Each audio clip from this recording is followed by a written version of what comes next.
Dear friends, I want to speak about the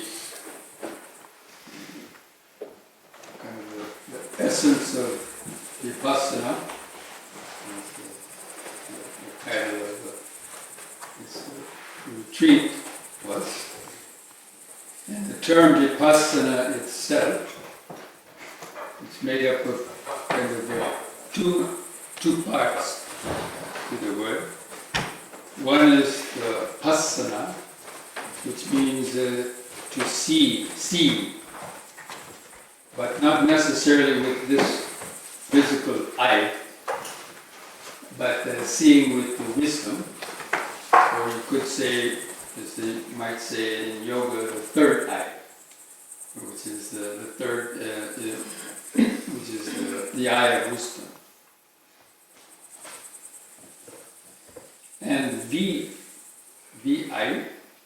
is a prefix that means basically like to divide things up into the parts.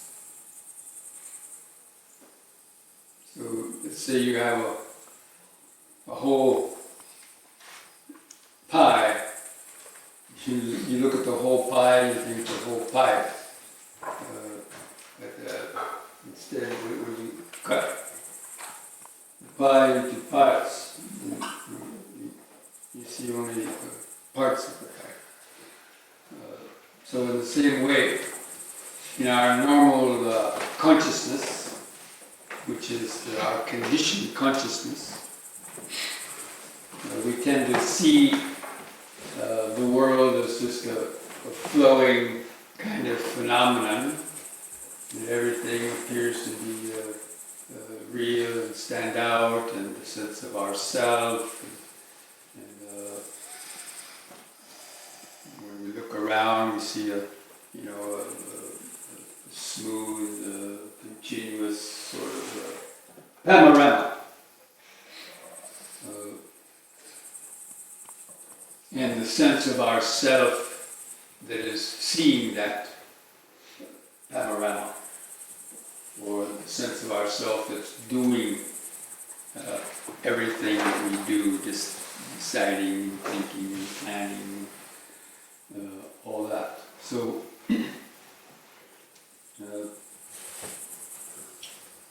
vipassana meditation is a technique devised by the Buddha to kind of see through that.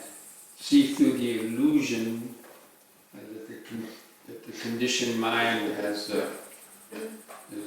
created over the course of evolution, and over the course of our growing up from a tiny baby, learning language, until now. That process of the mind has been gradually evolving and getting more and more complicated and more complex. And that is what has led people to, the kind of situation that they encounter. That means their mind being caught in its habits, and people have this body and mind, but they don't really know exactly how it works or how it ticks. And, they're just sort of taking it for granted.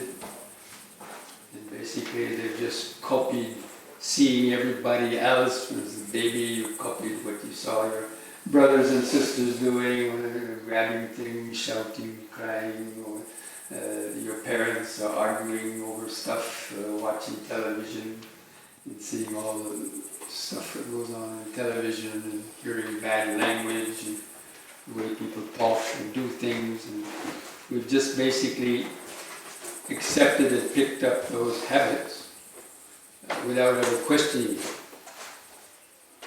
But it's turned out that we become kind of a prisoner of those very types of habits and thoughts.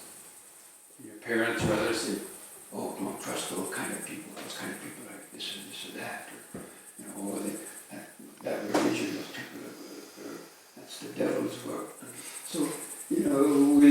lot of these things, as we grow up in prejudices and biases.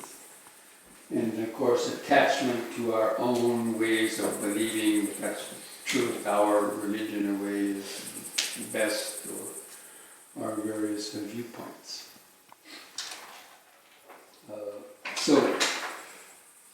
And that whole process has got us, is what also led the Buddha to want to find out, what it is, what is this mind, what is the life, in its deeper sense, or as it really is.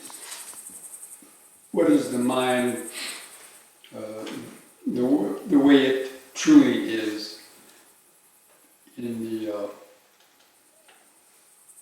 on the deeper levels, what its sort of origin. And that's also another term for vipassana. It's called seeing things as they are, as opposed to seeing things that we think they are, or the ways that we believe they are. And similar to, back in the 1,000 years ago or before, whoever it was, Newton or Copernicus or whoever it was, I don't know, Magellan sailed around the world. People thought the world was flat, right? They thought the earth was flat. So people got scared that they were going to sail off and they might fall off the edge. Okay, so that's this the basic, they just assumed that, that was it, and it was proved wrong.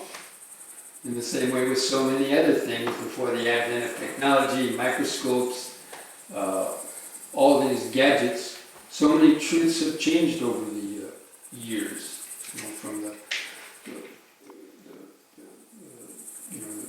14 or 1500s up to the present day. So many things have changed about what people thought the world was, what the body was, how it operates, and so on.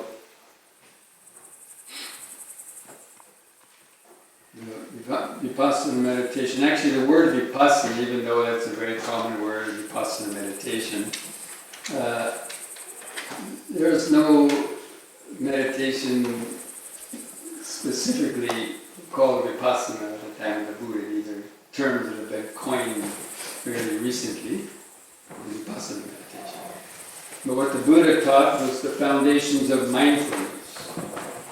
I think I mentioned that already the other night. The techniques of vipassana meditation are described in the 4 foundations of mindfulness, which starts with mindfulness of the body, mindfulness of breathing, which brings the mind from the external world and gets it centered in the body and the nervous system.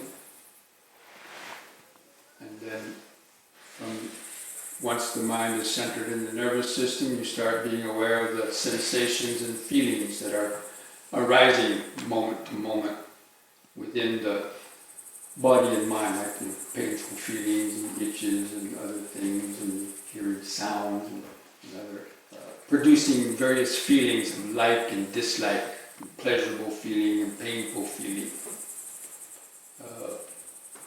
that are continually arising and passing away. And once your awareness can notice those sensations and feelings, then you'll be able to see the mind itself, thoughts, how they pop out of the mind, and perceptions, perceptions and thoughts, and how the mind basically creates objects out of what are fundamentally or just vibrations, material vibrations. that gives us insight into how our mind produces illusions, or how the illusion of permanence and the illusion of even our self-consciousness and the ego, how that arises. And when we're able to discern and observe those things also, then we are able to then discern the subtler truths about the body and mind, and to develop spiritual powers or mental powers that ultimately penetrate to the absolute truth, or penetrate the last veils of illusion in the mind to experience liberation. Yeah, now you might ask, why is the point of that? Why do we want to do it? Well, the point is to help us understand how we get caught in the cycle of karma and the painful results, and how we can also become free from that, how we can transform our mind, how we can change the way that we think and react, that will help us break the negative habits and to transform our negative habits of thinking and reacting, our habits of speech and thoughts, that will help bring us more happiness, to help free the mind from its guilt, worry, fear, remorse, anxiety, fear, depression, the whole gamut of infinite types of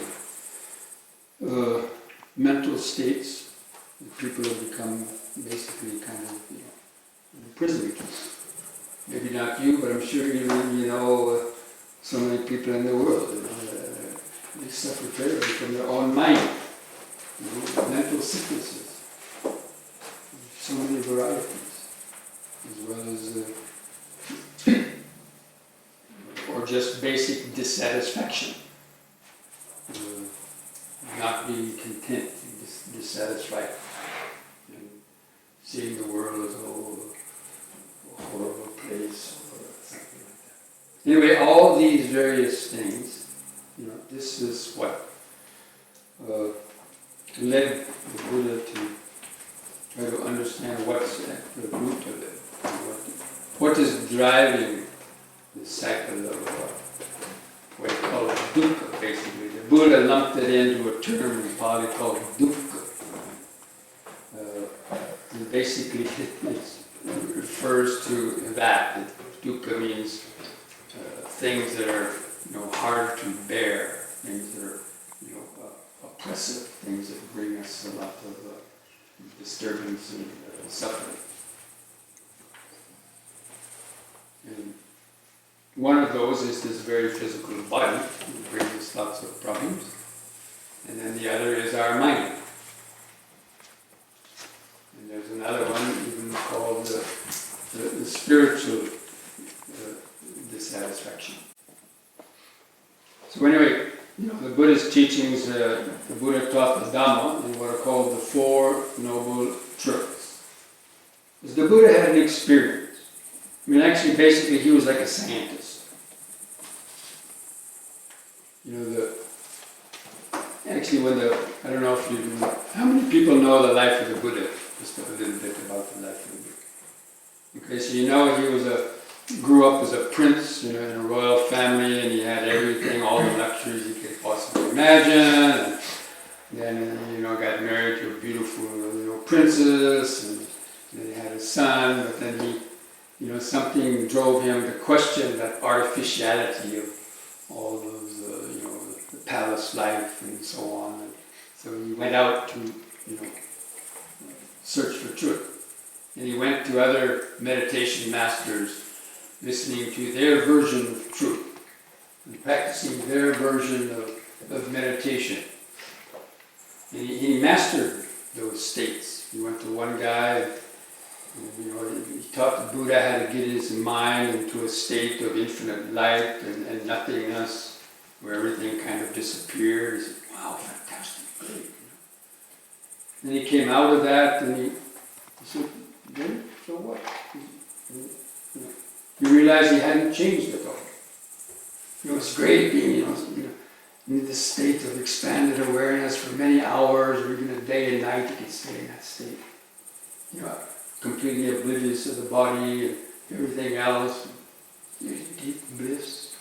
But when he came out, he realized he hadn't changed. And his ego came back to function. He was having the same kind of egoistic thoughts and attachments and aversions and getting upset with things. What is this? Is that enlightenment? That couldn't be right. Couldn't be liberation. So he went to another guy, and another guy taught him even a higher state. And the same thing happened, And we asked the guy, is this all you got, He said, yeah. That's the truth. That's God. What else do you need, buddy? The Buddha wasn't happy with that. So he said, look, they have a body and mind, I have a body and mind. Why don't I just sit down and find the truth for myself? Why should I listen to these guys? They're no different than me. So, that's what he did. And he went to the Bodhi tree, found a nice place to meditate, and he sat down and said, I'm going to conduct the greatest experiment on earth, or the greatest experiment in the universe. To find out the origin of the universe. And so he sat down and he used his body and mind like a laboratory. His body especially like a laboratory table. And the microscope, the lenses of the microscope, his concentration power. He looked down, started focusing his attention down into the body. First of all, he used his breath to get his mind to the body. And once the mind was centered in the body in the present moment, started looking down into it and then feeling the very subtle sensations that were coming into it. And then that process that I already mentioned, the 4 foundations of mindfulness. So the point is that we use the meditation as a scientific experiment to find out the truth for ourselves. And so that's what is the meditation, especially the vipassana meditation. We should treat it as a kind of a scientific experiment to find out for ourselves what our mind is, how it operates, and the nature of the mental process, and how do we get trapped in our thoughts, and trapped in our feelings, how do thoughts arise, how do habits arise. So this is really the topic and the subject of vipassana meditation. Seeing how the mind works as it's really working in the nature of consciousness.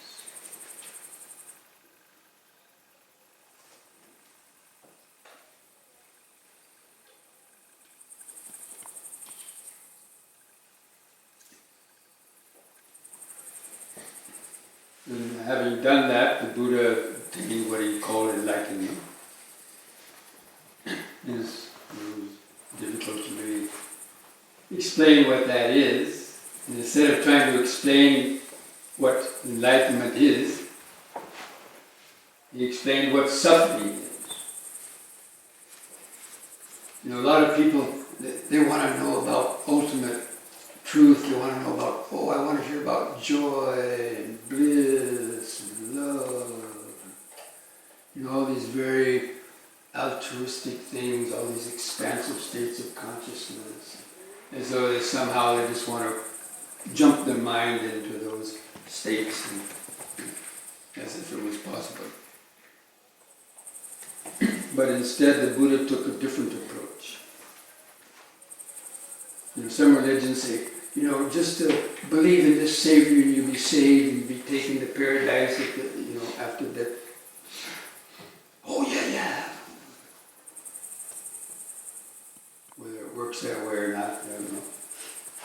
But, the Buddha didn't follow that approach. Instead, he took the approach of what blocks us from experiencing freedom and happiness. And so that's where he came up with these the Four Noble Truths about suffering, the cause of suffering, the cessation of suffering, and the path leading to the cessation of suffering. The Buddha mentioned suffering 4 times. He didn't immediately talk about happiness, but he did talk about the end of suffering. But a lot of people hear, the teachings of the Buddha, the Four Noble Truths, and all they hear is the first 2, suffering and the cause of suffering. They say, oh, that's enough, I don't want to hear it anymore. You Buddhists are too pessimistic. Always talking about suffering. Come on, give me happiness, come on. Give me something. They don't wait around. They run out the door after they hearing the cause of suffering. They don't wait for the next 2. The end of suffering and the path leading to the end of suffering. And the bad news is suffering and the cause of suffering. The good news is the end of suffering and the path leading to the end of suffering.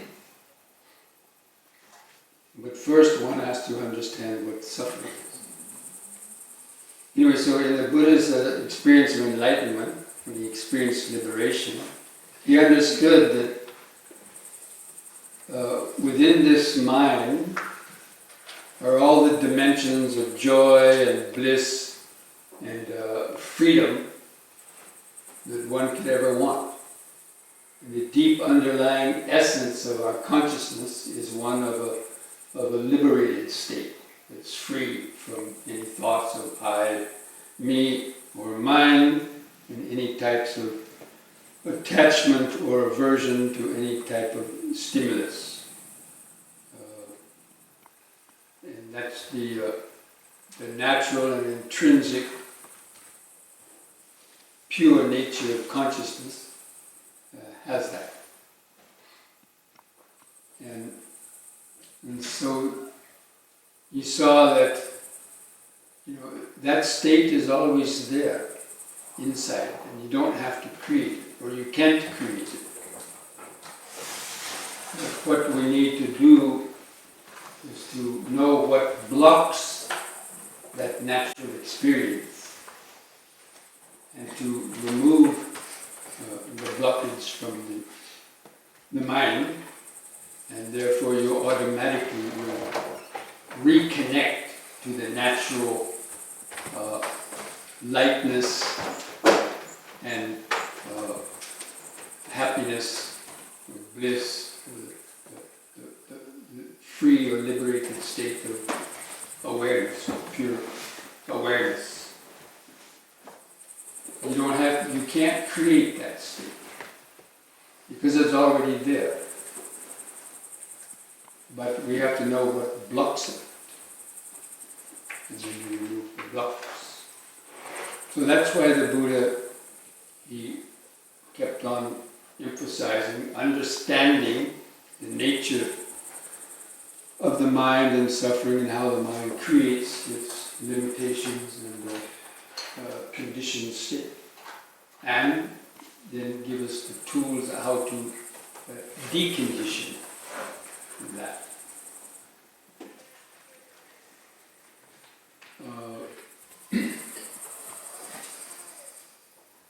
There's a lot of people, they go around doing lots of things to be happy. They go around doing so many different things trying to be happy, whether it's just in material pleasure or material world, or it's by doing something else with their mind, trying to force their mind in some artificial trance state or something like that, where they transcend their body and feel a lot of happiness. So these states I mentioned the Buddha got into in the beginning. But then when they come out of those states, they haven't fundamentally changed in the mind gets caught back into its old patterns. So, well, that's why you don't have to do anything to be happy. What you have to know is what blocks our natural happiness and freedom. And that's why the Buddha gave his teachings in the way that he did, about first knowing what suffering is, and then what are the causes of the suffering, and then how to remove the causes of the suffering. Sometimes I've given the similar talks in America, in LA, near Beverly Hills. And some people say, "What is all this talk about suffering?" One guy says, "I can't understand you Buddhists. Suffering, suffering, suffering. Look, I'm not suffering. My life is great. Look at this house, man. Come on, Bentley car, Lamborghini. Life is great. I can't understand you. This suffering." So then I asked him, "Well, do you ever have any bad dreams or restless sleep at night?" He said, well, yeah, sometimes. Wife goes out and cheats on me, now and then. And the son or daughter, get caught by the police and get in trouble, and I worry and get upset about that. "Oh, that's not suffering?" "Oh no, that's normal," they say. So a person like that has difficulty understanding the Buddha's teaching about the suffering. Anyway, so I wanted to explain these 3 levels of suffering. One is the common one of having these bodies that we may or may not be content or satisfied with. As we grow up, we're subject to, these bodies are subject to getting the bones broken, sickness, diseases, and of course old age and death. And you can see that causes a lot of tears are shed over even just those things, right? Sickness, disease, old age, and death. How many of you have shed tears over thinking about these things? Or your parents, or other people that you know? So it's not the fairy tale. And even if we don't have sickness, old age, and death, people are not satisfied with their body. So short people want to be taller. Taller people want to be shorter. Fat people want to be thin. Thin people want to be fat. Dark-haired people want to have blonde hair. Or, black-skinned people want to get white skin. White-skinned people want to get dark skin. Tanning salons and all that. So people are not satisfied with nature has given them. And so they want to change it. When you start to get old and then wrinkles and other things, and people want to they want to deny that. So as soon as that old age starts coming, they try to avoid it, cover it up by so many things, plastic surgeries, all kind of other things. And that's a billion-dollar industry. Multi-billion-dollar industry. We get people wanting to change the natural look of their body, or to hide the reality about impermanence, hide the reality of old age and death. And again, a lot of tears are shed over that also. You look at all these glamour magazines or movie stars, and how glamorous they are, and people want to look like them, and all these expensive clothes that only 1% of world can afford to buy such things, and if you don't have it, you feel like you're left out.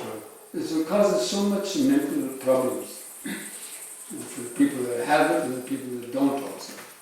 Simply because of these kind of delusions of grandeur and not accepting what nature has given one. So anyway, that's, and especially with death. You think that death shouldn't happen to people. In the West, they think death is some tragic mistake. In the hospitals, they try to do everything to prevent death.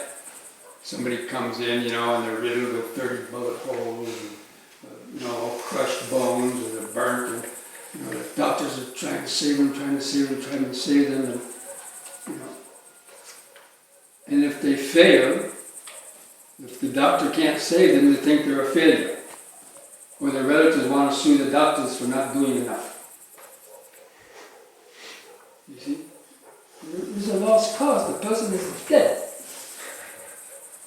They're going to be dead. Or if they're survived, they're going to be in a vegetative state for the rest of their life, or just, So, anyway, I'm not saying one shouldn't prevent life, but I'm saying that, not acceptance, not accepting the realities about that, and people thinking that death is something abnormal, or that we should all live to be a ripe old age.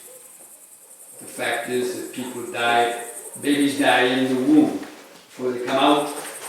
They die 1 minute after coming out, and they die every minute, an hour, a week, up to 110 years at different stages because of different reasons.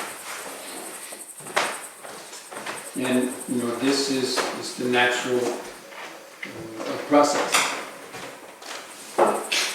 And if people don't accept it, then then they suffer. Anyway, so that the suffering that's connected with this body is that first level of suffering. And then the mental suffering that goes with it, that means grief, sorrow, lamentation, pain, grief, and despair. I don't know if you all understand the difference between those words or not. There are different forms of mental suffering. Sorrow, lamentation, pain, grief, and despair. You can see it all the time when there's accidents and so on. So those heavy forms of suffering connected with the material body. And then there's the forms of suffering of not getting what you want and getting what you don't want. That means we all have desires and want different things, but we can't always have it. So you suffer on account of not having things the way you want. And then also you have to experience painful sensations or painful situations that you don't like. And you struggle to get away from those. You suffer from getting what you don't want. So that's called not getting what you want and getting what you don't want. And that condition is always going on in the mind. At the first level, you're not always sick. You may not always have some kind of known disease. Of course, we all have it to some extent, but normally people are not always suffering. They experience happiness and pleasure and good health for periods of time. But the second one, not getting what you want and getting what you don't want, this is going on all the time. And it refers to the annoying, irritating sensations that come to you, getting what you don't want. So you're meditating and then you have an itch and you scratch that. And another one. And some pains and some mosquito flies, or a fly comes by. And you hear a fly coming and you think, oh my God, don't.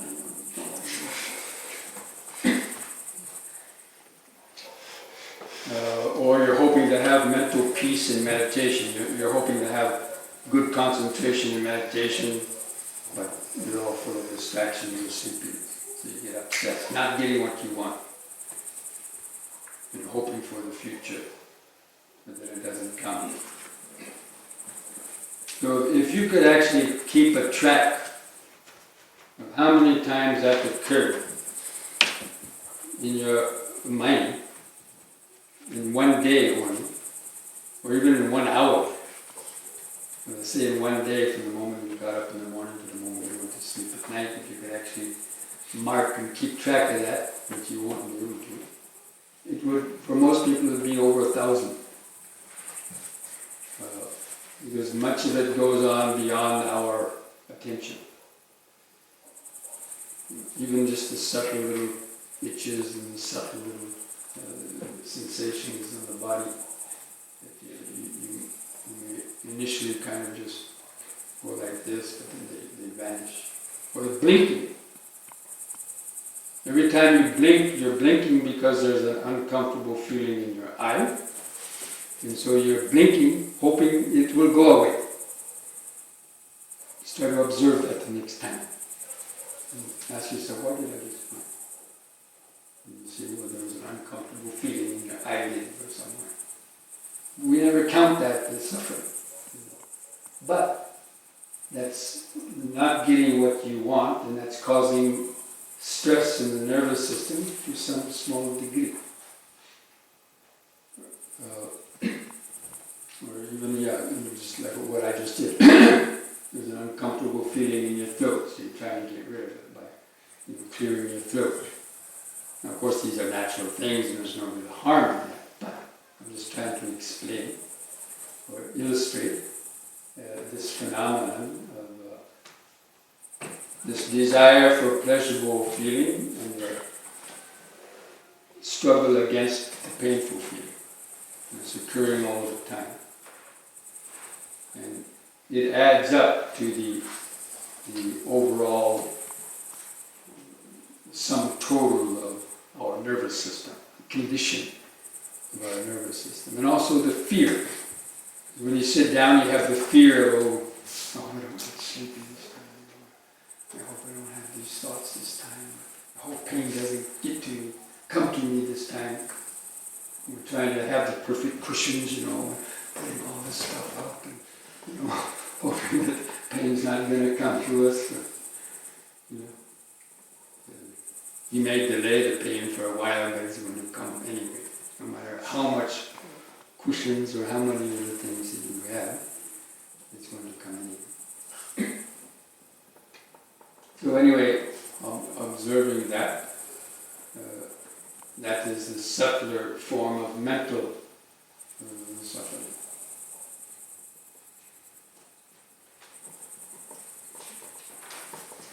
And then there's something we call spiritual suffering. It means not knowing the truth.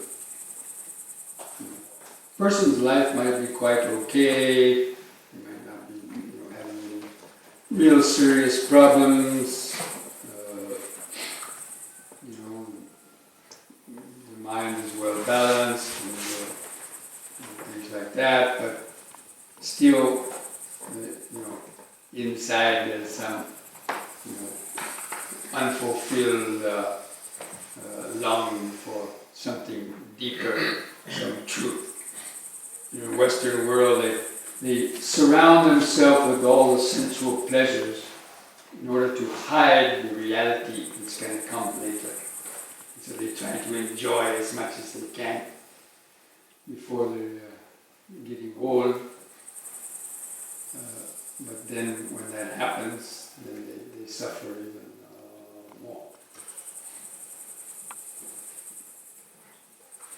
So the spiritual suffering is not knowing the ultimate truth and still feeling separated from the whole. You might be okay. I'm okay. It's okay.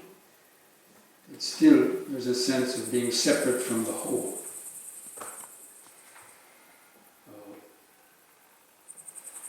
And the closeness to getting caught in So anyway, that's also part of the vipassana meditation, seeing the nature of the mind and suffering as it really is often.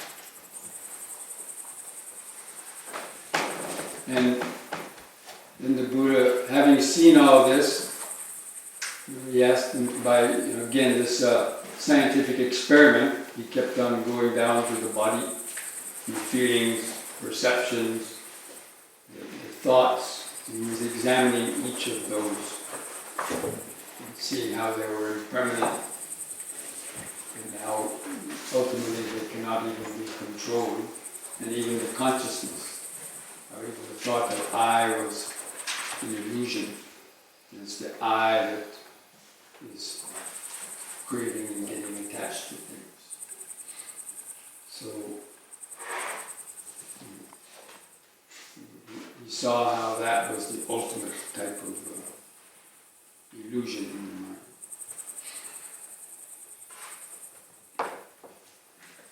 And that is how he attained enlightenment. That's how he overcomes spiritual suffering.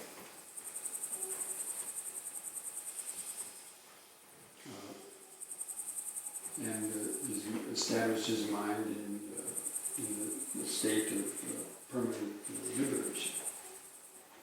Anyway, I'm just saying this to kind of give a more complete kind of picture of the process. But coming back to our actual practice, it's the especially that second level of suffering, the not getting what you want, and getting what you don't want. That is what we can actually do something about in very kind of practical terms. You can't do much about sickness, old age, and death because it's going to happen to you. We can try to prevent it by, eating good food or doing proper exercise or being careful of what we do or these kind of things, washing your hands all the time. But still, ultimately, you can't do much about it. But you can overcome your fear about it. But the other one about not getting what you want and getting what you don't want, this is what you can actually do something about. Because this is simply the way we react to the stimulus that's coming through our body and mind.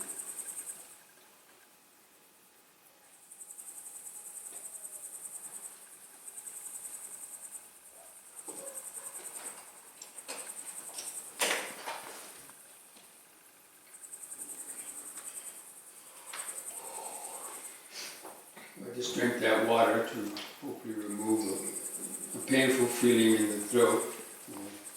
The throat gets too dry and you don't talk, and you're sitting there waiting for me to say something and keeping silent. And, what's the matter with you? Not all painful feelings are bad, but just to understand how the mind operates, that's what we're trying to do.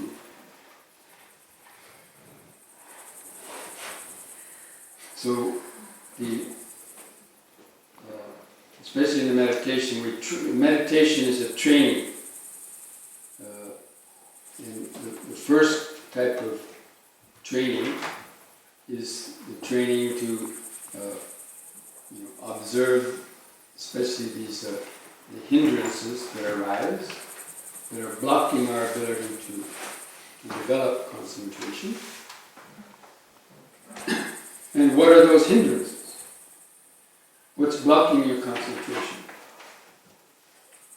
Well, always, scratching this, rubbing that, hearing something.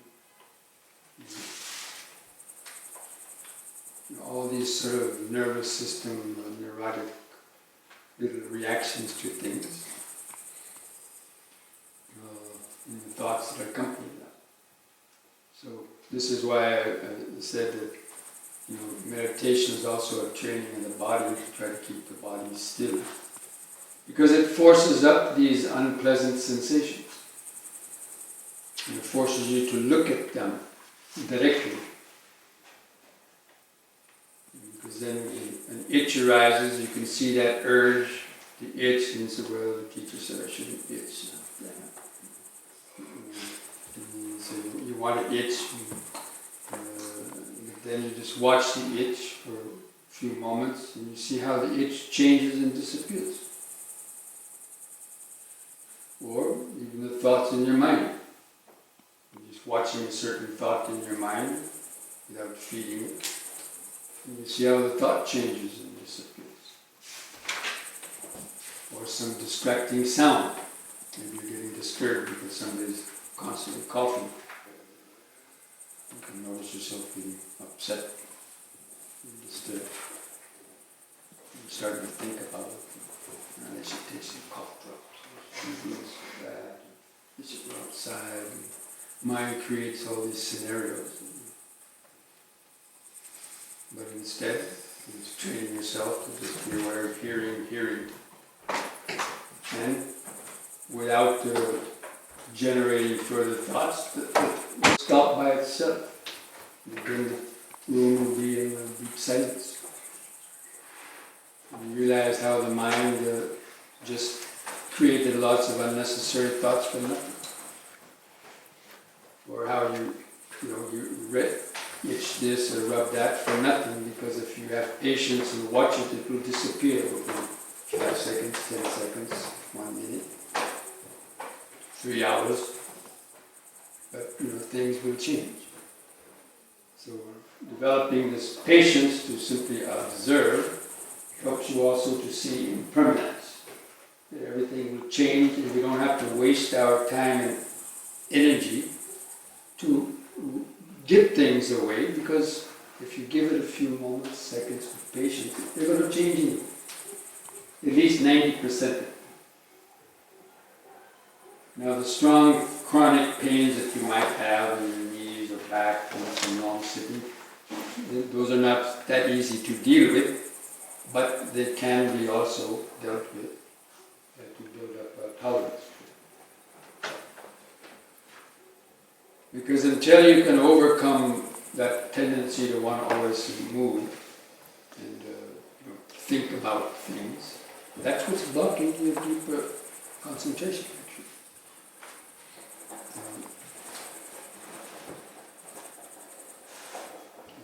So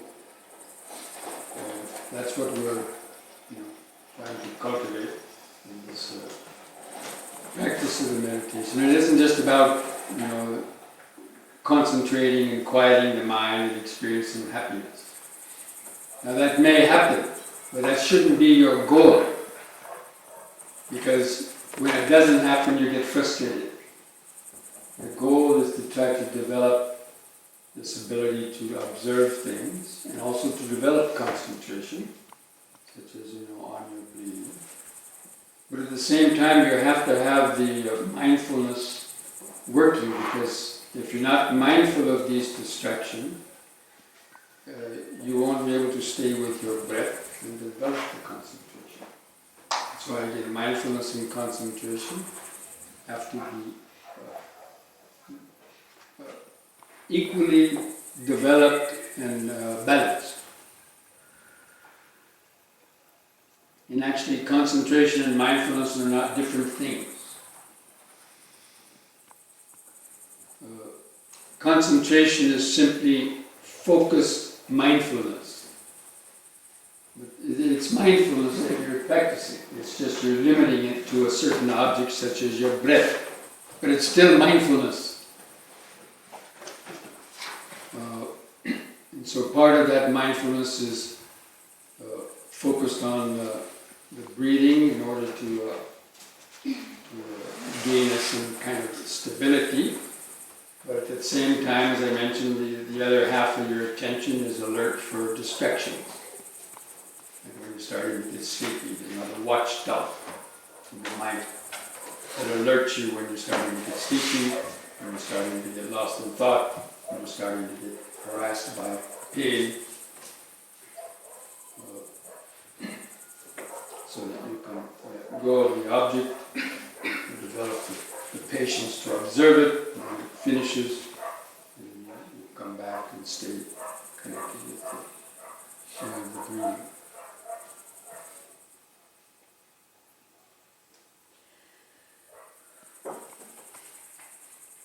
Because if there's too much concentration and the mind becomes too much quiet, the danger of falling asleep would come. Or you'll either space out or fall asleep. So that's why the mindfulness helps to keep the mind awake and keep it from falling asleep or spacing out, because there's always something that you can be noticing, some kind of sensations or sounds or thoughts that are there going on in the background. And mindfulness is keeping tabs on them, but at the same time the other half is tied to your breathing, which keeps the mind calm. So if you don't have the concentration, the mind gets too scattered and too excited.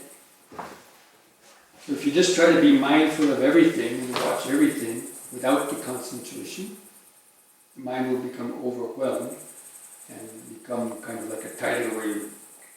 And the mind will become confused and so on.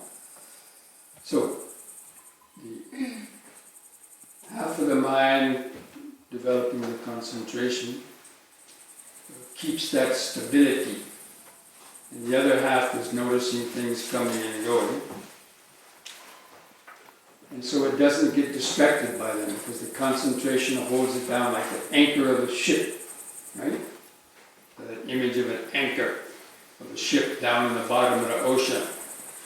And the mindfulness is aware of the storm, the various thoughts coming and going, the various pains and irritations coming and going,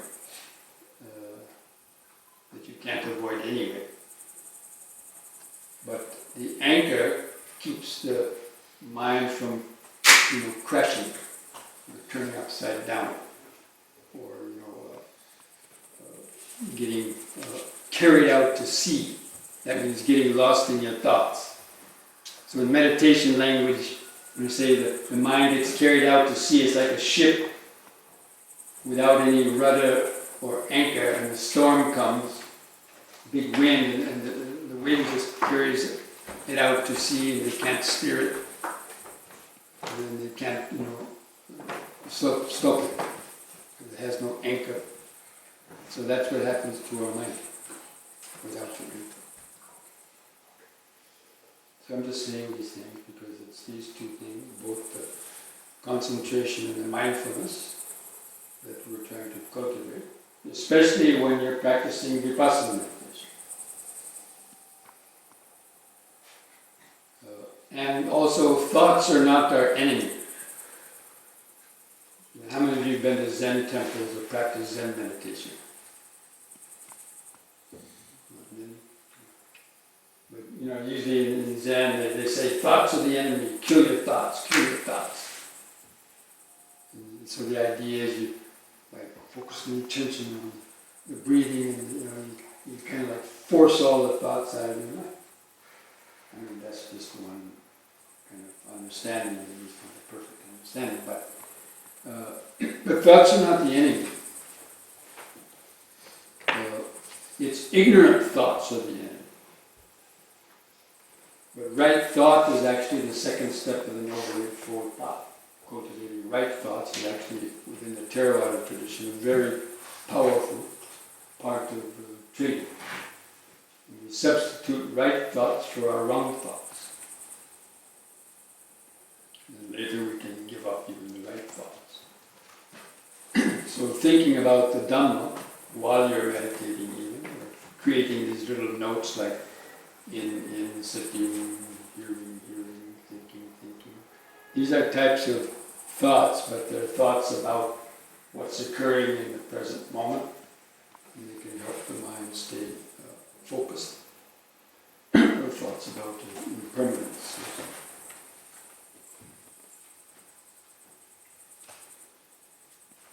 So that's what we want to continue to cultivate.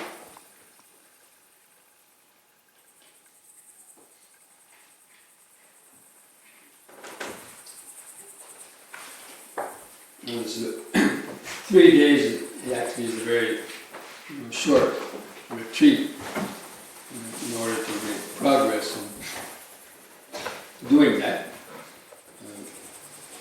But still, it's better than nothing. And, so, but it takes a lot of patience, and don't be disappointed if your mind is still full of thoughts and you keep coming back. How many people tried counting your breaths this morning? Did that help you to stay a bit more concentrated? So if you find that helpful, you can still continue to do that, but even while you're counting your breaths, if one of these distractions comes, you still have to be aware of it, because that's what causes you to lose your counting.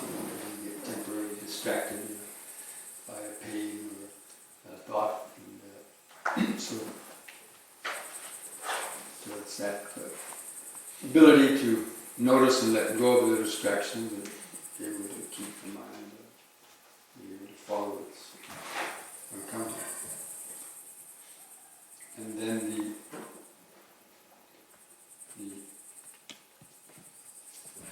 noticing the urges to move.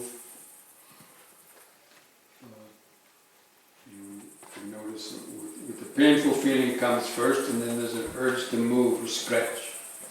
And you can see that with blips on a radar screen. You can see the unpleasant feeling arise, and immediately you see some urge, the aversion, and the urge to want to move or something.